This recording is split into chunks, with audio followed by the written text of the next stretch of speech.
Livres audio, fonctionnalités. Rencontre dans le train. Nouvelle écrite par Hildebrando Martin. Le texte de ce livre audio a été traduit du portugais vers le français à l'aide de Google Translate. Il y a très probablement des erreurs. Excusez-moi, je ne parle pas le français. À propos de l'auteur. Hildebrando est né en 1961 à Piracicaba, État de São Paulo, Brésil. Pas un écrivain professionnel. Faire des dessins artistiques. Passionné d'art, de spiritualité, de cinéma, d'échecs, de littérature, de musique classique, de nature, de paix et de silence. Il n'a jamais été un étudiant dévoué. Après avoir abandonné ses études, il lui a fallu 25 ans pour retourner à l'école. A terminé le 2e degré par complémentaire. Il a commencé l'école de journalisme, mais faute d'argent, il a abandonné le cours au bout d'un mois. Jamais marié et n'a pas d'enfant. La nouvelle de ce livre audio a été écrite vers 1995 pour participer à un concours littéraire. Début du conte. Le train était arrivé en retard, personne n'est descendu à la gare Exig, mais moi, son fils et 6 autres personnes y sont montées, avec São Paulo comme destination. Comme il faisait chaud, c'était le plein été, j'ai dû faire de mon mieux pour monter dans le train bondé. Avant son arrivée, j'ai été tentée à plusieurs reprises de reporter la voyage pour le lendemain matin, quand il ferait un peu plus frais et moins passagers. Nous pourrions passer la nuit chez mes parents, avec qui nous avions passé les vacances et le week-end, mais je me suis résignée, conscient que j'avais un rendez-vous prévu pour 9 heures lundi. Même si maman avait essayé de le cacher, je pouvais voir qu'elle n'avait que courage de demander mon mari Rogerio, juste avant d'aller à la gare. Chemin de fer. Mère de 2 filles, cet amour maternel qu'elle avait été compréhensible pour lui, et qu'il correspondait. Pourquoi Rogerio n'est-il pas venu avec vous ? Avait-il demandé moi à voix basse, comme si je ne voulais pas que mon père entende, même si je n'avais pas besoin d'agir.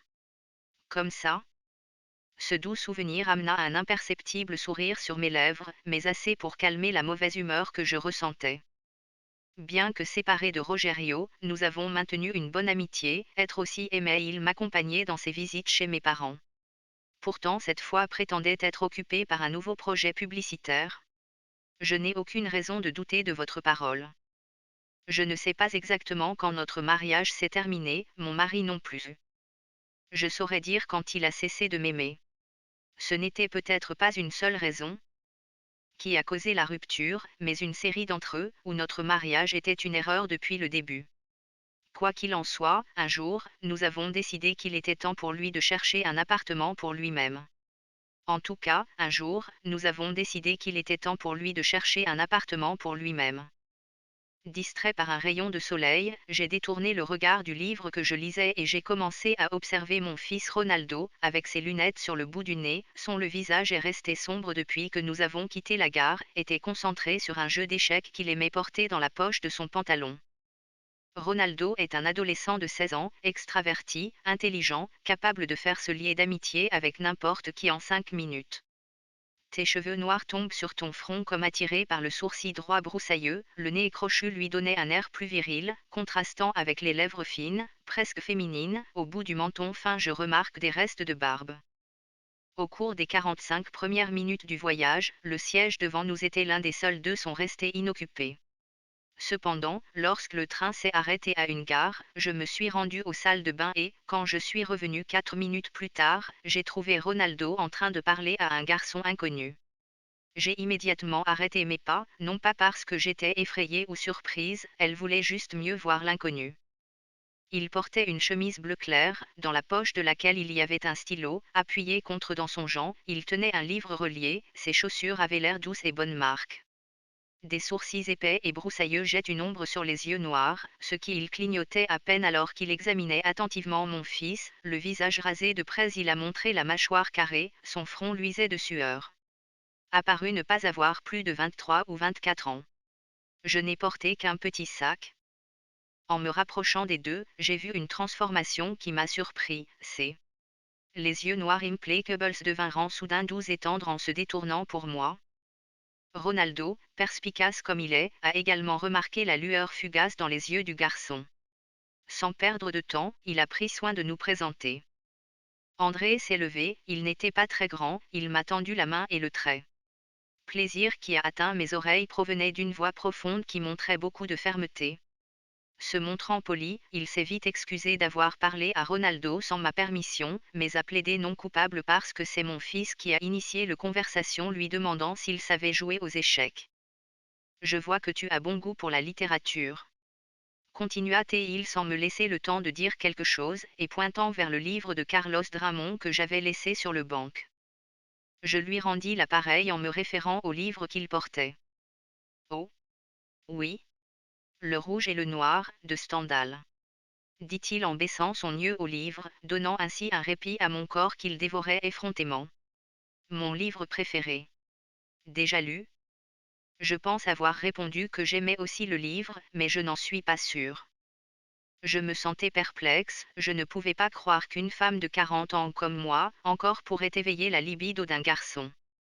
Peut-être qu'il ne s'est pas rendu compte de mon dérangement, parce qu'il a commencé à me dire qu'il avait écrit 2 livres, mais, les jugeant très mauvais, il ne les envoya jamais à un éditeur.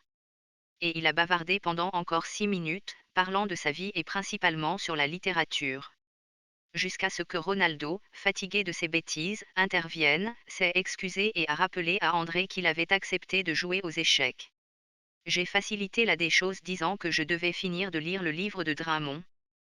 Mon jeune ami s'est avéré être un excellent joueur, heureusement moi aussi j'ai assez de connaissances pour maintenir l'apparence. Je peux imaginer combien il serait surpris s'il savait que ma concentration était principalement concentrée sur la présence de sa mère. Quelle femme! Elle portait une robe vert foncé moulante qui exposait la silhouette de son ton-corps, les mâchoires saillantes lui donnaient un aspect singulier, les quelques rides ils n'étaient visibles que lorsqu'ils étaient observés de très près, les lèvres fines formaient une belle cadre pour les dents cibles. Au moment où le garçon a annoncé vérifier, elle, avec son impressionnant yeux aux iris marron clair, elle m'a surpris en train de regarder les contours de ses seins. J'avoue que j'étais gênée, et pour me rendre encore pire, elle a dit, avec un sourire sournois au coin des lèvres, que je devrais mieux protéger mon roi. Puis il porta le livre à son nez et, en l'abaissant, révéla son sourire scintillant. Elle avait l'air de s'amuser beaucoup à être admirée. Et 19 coups et je suis déjà en échec. On dirait qu'aujourd'hui n'est pas mon jour. Dis-je, dans une vaine tentative d'être indifférent à mon embarras. Nous avons joué à cela et à 2 autres matchs, bien sûr, je les ai tous perdus. Avant, quand nous sommes arrivés à Sao Paulo, il était encore temps de parler un peu plus avec sa femme adorable. Alors, j'ai appris qu'elle était séparée de son mari et qu'elle n'était pas avoir une romance avec personne d'autre. Quel gâchis! Sur le trottoir, devant la gare, je les ai aidés à porter leur sac, j'ai promis je vous enverrai une copie dédicacée de mon livre. Pour que Ronaldo n'en dise pas plus tard que je l'ai snobé, je lui ai donné mon numéro de téléphone pour qu'on puisse prendre rendez-vous Vengeance Paxadré. Ils rentraient chez eux en taxi, moi, comme j'habitais à proximité, je marchais. Nous disons au revoir, sa poignée de main était douce et il me semble ressentir un léger tremblement. Alors que je m'éloignais, je me tournai pour une dernière vague. C'est alors que j'ai vu leur visage passe du sourire à l'appréhension. Ils ont crié quelque chose qu'à cause de la distance, il m'était impossible de comprendre. Tout s'est passé en quelques secondes, j'ai ressenti une douleur atroce et mon corps était jeté loin. Je n'ai rien senti ni rien vu d'autre. J'ai entendu des voix mais non compris, peu de temps après, j'ai perdu connaissance. Fin de ce livre audio.